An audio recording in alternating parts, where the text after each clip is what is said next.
He was growing into middle age and was living then in a bungalow on Woodland Avenue. He installed himself in a rocking chair and smoked a cigar down in the evenings as his wife wiped her pink hands on an apron and reported happily on their 2 children.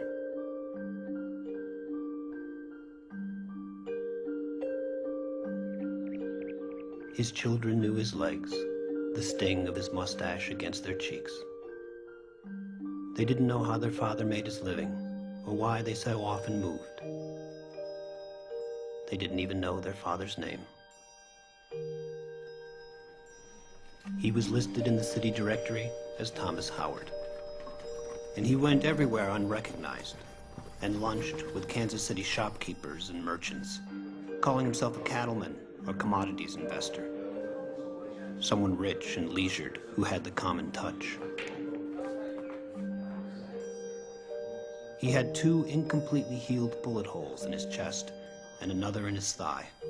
He was missing the nub of his left middle finger and was cautious lest that mutilation be seen. He also had a condition that was referred to as granulated eyelids, and it caused him to blink more than usual, as if he found creation slightly more than he could accept. Rooms seemed hotter when he was in them. Rains fell straighter, clocks slowed, sounds were amplified. He considered himself a Southern loyalist and guerrilla in a civil war that never ended. He regretted neither his robberies nor the 17 murders that he laid claim to.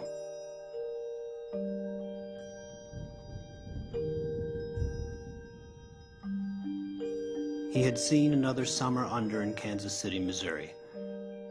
And on September 5th, in the year 1881, he was 34 years old.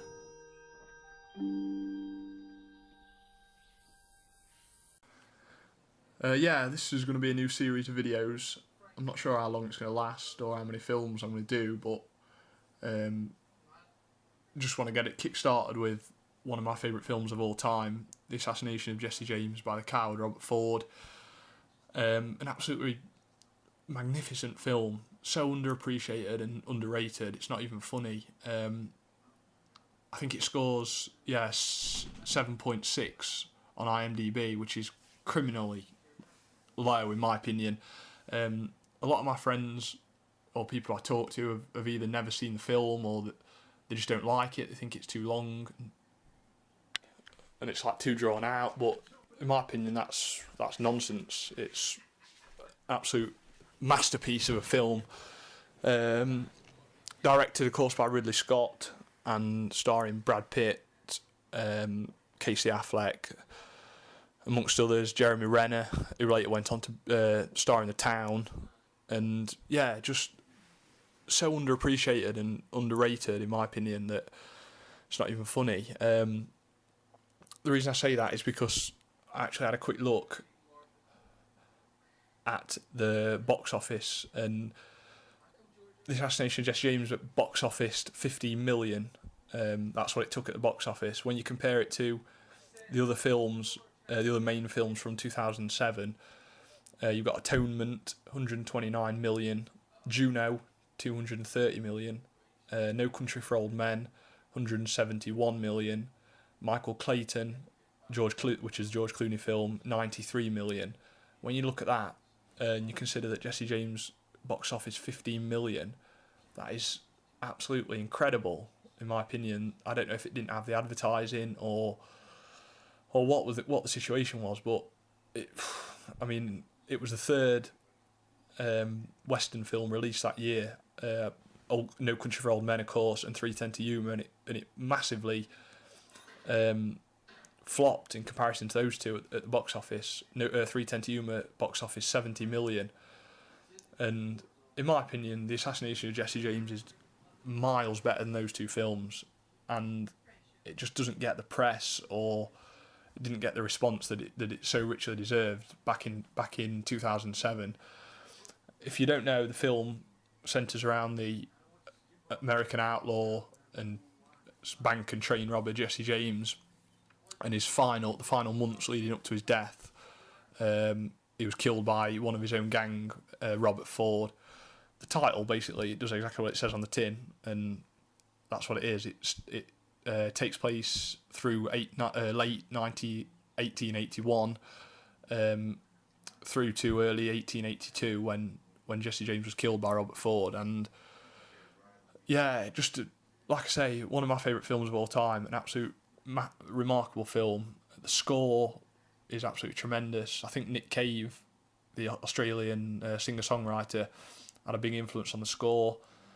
Just from the opening prologue, I actually had to look up who did the prologue. The narrator was a guy called Hugh Ross, who obviously I've never heard of. I don't know if he's done other work, but yeah, that's one of my favourite bits of the film, where every now and then you'll have sort of 2 minutes of narration that just helps the film sort of tick along and ties in facts about the film. That's absolutely tremendous.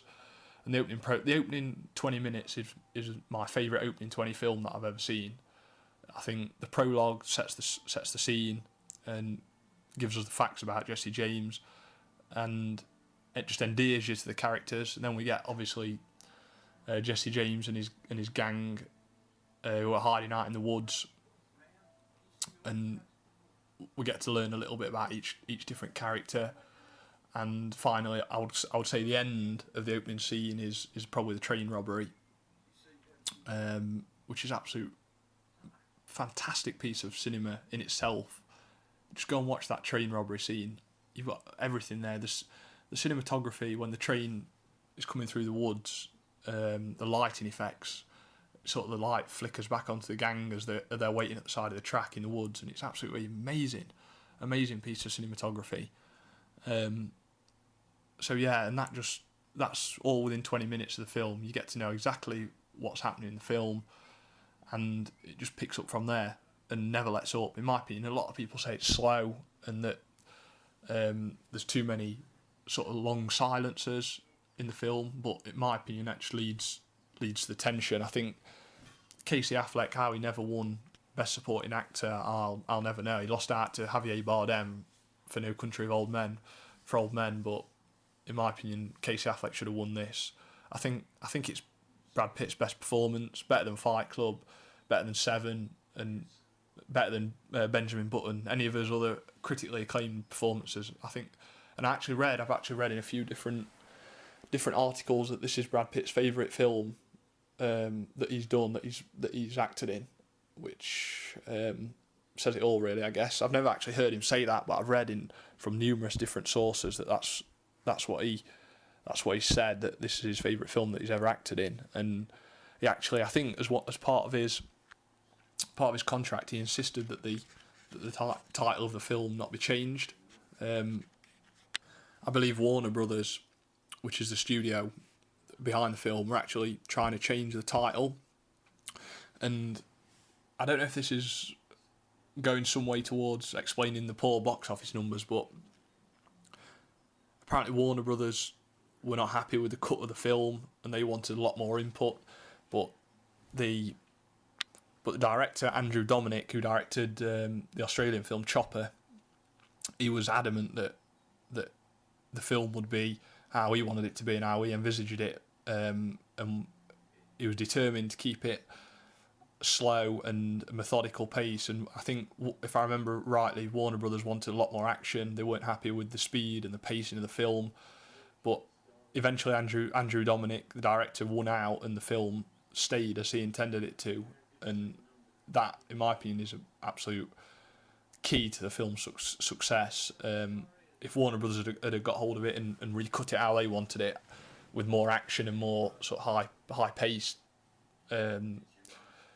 action scenes in the film, I think it would definitely not be as good. No way.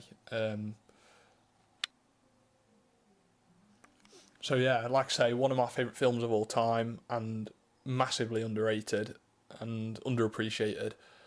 I remember lending the DVD to a few of my friends who said that they couldn't make it through to the end of the film. They actually turned it off sort of halfway through or whatever, saying that it was dragging on too much and they just couldn't get into it. But I was absolutely standard, to be honest. I was thinking, what am I seeing that other people aren't, sort of thing. But I just love the intensity of the film. Towards the end of the film, when it's obvious that Robert Ford and Charlie Ford are paranoid that Jesse James is onto them, and that they're planning to kill Jesse James, the tension ratchets up like incredibly, and the long silences where you're not quite sure what's going to happen. I actually love those sort of long drawn out scenes, and they're the things that the film gets criticised for by critics. But in my opinion, it all contributes towards a fantastic story and a fantastic piece of filmmaking. Absolutely amazing. So yeah, if you've not seen The Assassination of Jesse James by the coward Robert Ford, go check it out and you will not be disappointed. It's long, it's 2 hours 40 minutes, but it's worth every single second.